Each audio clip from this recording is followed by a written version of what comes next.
मैया खूप सुंदर आहे। ए कृष्णा हसो हसो। हाय गाईज, गोकुळ अष्टमीच्या तुम्हाला सगळ्यांना हार्दिक हार्दिक शुभेच्छा। बघा कसा गोकुळ अष्टमीच्या निमित्त पाळणा सजवलेला आहे।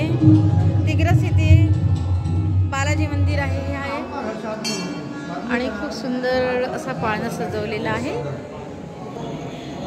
कृष्ण गोकुळ अष्टमी निमित्त भजन संध्याचं कार्यक्रमाचं आयोजन करण्यात आलं आहे। ही माझी ताई आहे, वंदना ताई। हे निळसर आहे। नमस्कार, आणि हे मी आहे साधना श्रीपाद।